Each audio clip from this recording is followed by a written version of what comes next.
సంవత్సరాల తరబడి ఎన్ని మందులు వాడినా మీ మోకాల నొప్పులు తగ్గట్లేదా? ప్రాణ పెయిన్ క్లినిక్ లో అత్యాధునిక చికిత్స. నమస్తే రమగారు. నమస్తే జీ. రమగారు, మంచి కథతో స్టార్ట్ చేద్దాం. ఒక వ్యాపారస్తుడి దగ్గర ఒక ఎద్దు ఒక గాడిద ఉన్నాయి.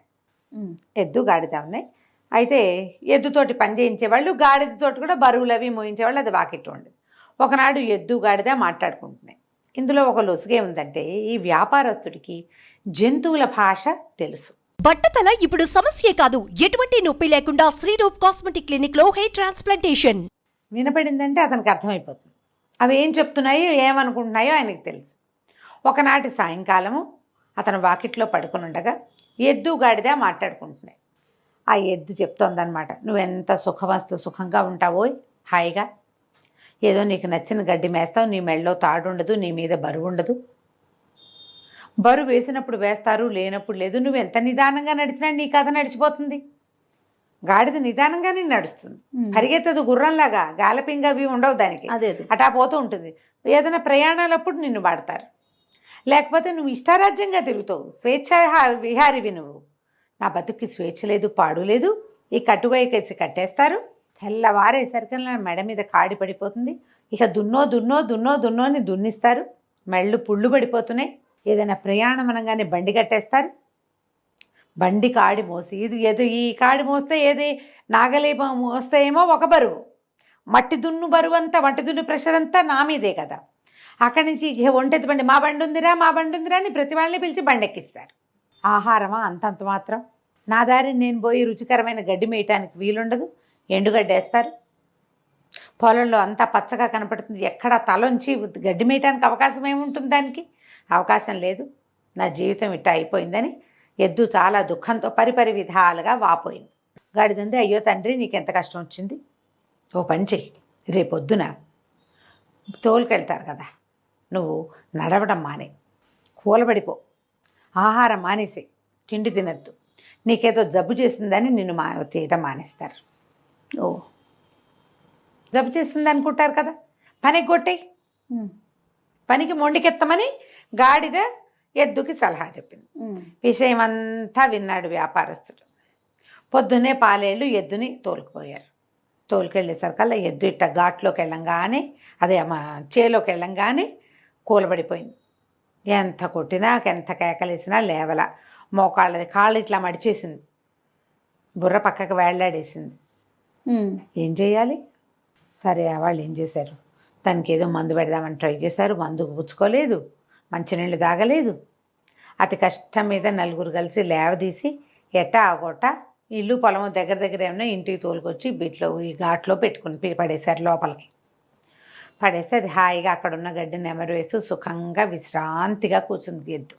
ఆయన అన్నాడు, అరే ఎద్దు ముండికేసింది కదా, గాడిదని గట్టండ్రా అన్నాడు. అనగానే హడిలిపోయింది గాడిద. ఎక్కడికి తీసుకెళ్తున్నారో దానికి అర్థం కాల. దానికి తెలియలా ఏం చేయబోతారో. సరే, బయటికి తీసుకెళ్ళి గాడిద మేడ మీద కాడేసి దాంతో దున్నిచ్చారు. సాయంత్రం అయ్యేసరికి గాడిదకి గూట్లోకి వచ్చినాయి.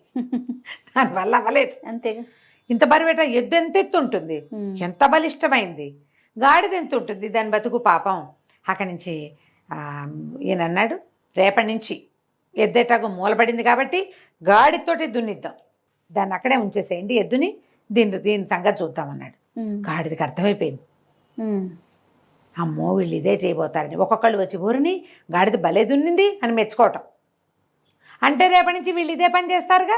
అంతే. అక్కడి నుంచి సాయంకాలం అవ్వగానే ఇది సూర్మి అలాగా ఏడ్చుకుంటూ వెళ్ళింది గొడ్లశాలలోకి. వెళ్ళేసరికల్లా అక్కడ ఎద్దు విశ్రాంతిగా కాళ్ళు చాపుకుని పడుకుని గడ్డి నెమరు వేస్తూ రెస్ట్ తీసుకుంటాం. ఎంతో బాగుంది తండ్రి ఇవాళ నా జీవితం, ఎంత హాయిగా ఉందో. రేపు కూడా ఇట్టాగే పని మానేసి రెస్ట్ తీసుకుంటాను, ఎంతో బాగుంది నాకు అనగానే గాడిద అనుకుంది, ఓరు నాయనా, రేపొద్దున ఇది రెస్ట్ తీసుకుంటే రేపు మళ్ళీ నాకు పడిపోతుంది. ఇవాళ చచ్చాను, రేపు మళ్ళీ దొరికిపోతానని ఏమంది. వెంటనే గబగబా ఆలోచించేసుకుంది. తన మీదకి వస్తే ప్రతివాడు ఇదే చేస్తాడు కదా. అంతేగా. ఏమందంటే, అది కాదోయ్, నువ్వు మూలపడ్డావు కదా, మన వ్యాపారం ఏమనుకుంటున్నాడో తెలుసా, ఎద్దు ఎట్టాగో అయిపోయింది కదా, దీన్ని వీడికి కసాయివాడికి అమ్మేస్తామంటున్నారు.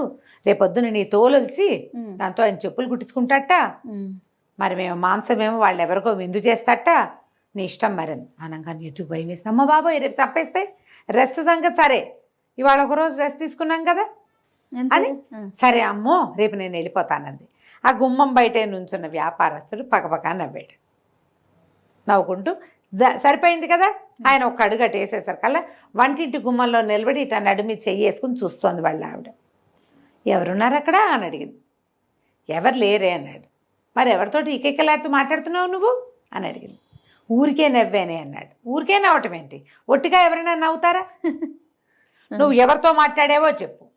ఎవరితో మాట్లాడలా, ఏదో గుర్తొచ్చి నవ్వాను అన్నాడు. ఏం గుర్తొచ్చిందో చెప్పు. తప్పులేదు. ఇక మొదలు. ఎందుకు నవ్వావు, అంత పకాలమని నవ్వు ఎందుకు వచ్చింది, ఏం గుర్తొచ్చింది, ఎవరితో సరసలాపాలాడితే అది జ్ఞాపకం వచ్చిందో చెప్పు. ఏమీ లేదంటాడు. ఆవిడ ఒప్పుకోదు. అక్కడి నుంచి ఆవిడ ఏం చేసింది, ఈయన ఏంటి ఈ జంతువుల భాష ఆయనకు తెలుస్తుంది. ఆ రహస్యం ఎవరికైనా చెప్తే ఆయన తల పగిలి చచ్చిపోతాడు. ఆయన ఆ విద్యకున్న శాపం అది. గొడ్డును ఇది గాడిద మాట్లాడుకుంటున్నాయి, దాని రోగం కుదిర్చాను అని చెప్పాడు అనుకో పెళ్ళానికి, అయినవుటు. చెప్పలేడు. ఎందుకు నవ్వావో చెప్పమంటుంది. ఏ విషయం గుర్తొచ్చిందో చెప్పడానికి ఏమీ విషయం లేదు. మసిపూసి మారేడుకాయ చేద్దామంటే ఆవిడ కాస్త ఆలోచించాలా. ఆవిడ మొహంచి కళ్ళు తిప్పట్ల ఇటాగే చూస్తాను. ఏం చేయాలో తెలియలే. సరే చెప్తానన్నాడు. ఇక ఆవిడ ఏమంది, నేను ఇంట్లో నుంచి వెళ్ళిపోతా, పుట్టింటికి వెళ్ళిపోతాను, లేదా ఉరిపోసుకు చచ్చిపోతాను. నువ్వు చెప్పాలి నిజం. నువ్వు ఎందుకు నవ్వావో చెప్పు, ఎందుకు చెయ్యి ఊపావో చెప్ప. ఇప్పుడు ఎవరికో చెయ్యి ఊపావు, వాళ్ళు ఎవరో వెళ్ళిపోయారు, ఇంట్లో వాళ్ళని అడిగారు ఎవరికి చెయ్యి ఊపామంటే ఊరికే చెయ్యి ఊపా అంటే నమ్ముతారా? ఎందుకు నవ్వావని భార్యలో భర్తలో ఎవరో ఒకళ్ళని ఎప్పుడో ఒకప్పుడు అడిగే ఉంటారు కదా. అంతే. ఏం గుర్తొచ్చి నవ్వావు, అదే సమాధానం చెప్పాలిగా. అక్కడి నుంచి ఇక ఏమనుకున్నాడు, చావడానికి రెడీ అయిపోయాడు.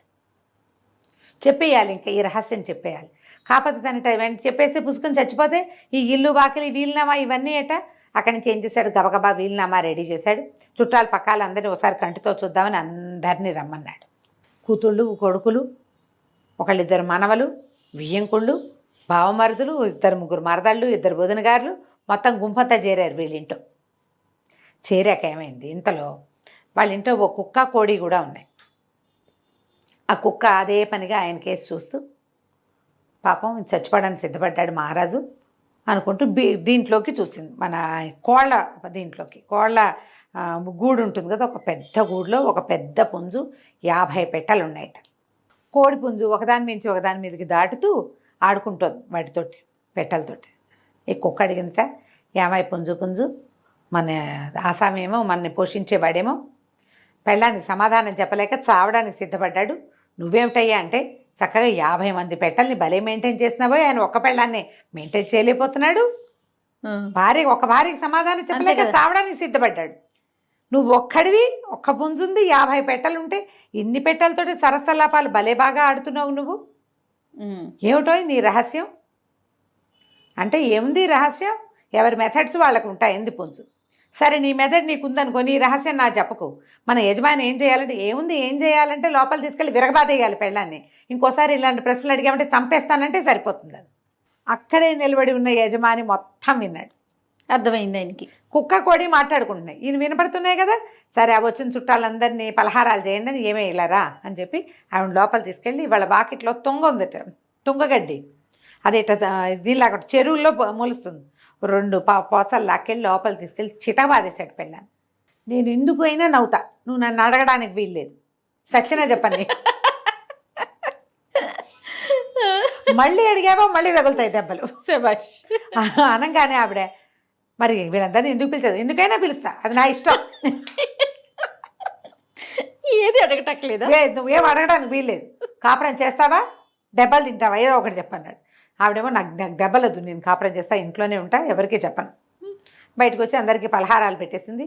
ఈయన హాయిగా ప్రశాంతంగా ఉన్నాడు. కుక్క కోడి ఎద్దు గాడిదే వాటి పన్నాలు చేసుకుని ప్రశాంతంగా ఉంది. కథ కంచికి మనం ఇంటి పరిష్కారం ఇలాగే రమ్మగారు. మరి ఏం చేస్తాం, సచ్చినా చెప్పండి, నీ దిక్కుంటాడు చెప్పుకో అనాలి, అంతే. ఈ కథలో ఇలా ఉందమ్మా, ప్రతి కథలోనూ ఇలా ఉంటుందని అనుకోకండి. ఈరోజు కాదు, ఇది అరేబియన్ నైట్స్ ఎప్పుడో రాయబడి ఉన్న కథ. దీన్ని కథగా వినండి, అంతే. ఆ రోజు కథ చెల్లింది. మనం పిల్లలకి ఎక్కడ దాకా చెప్పాలి, కుక్క గాడిదే ఎద్దు కథ వరకు చెప్పాలి. ఒకళ్ళ పనులలో ఇంకొకళ్ళు జోక్యం కల్పించుకోకూడదు, అంతే. బాగుంది కదా? చాలా బాగుంది రమ్మగారు. నమస్తే. నమస్తే. సుమన్ టీవీలో మీ పర్సనల్ అండ్ బిజినెస్ ప్రమోషన్స్ కోసం కింది నెంబర్కి కాంటాక్ట్ చేయండి.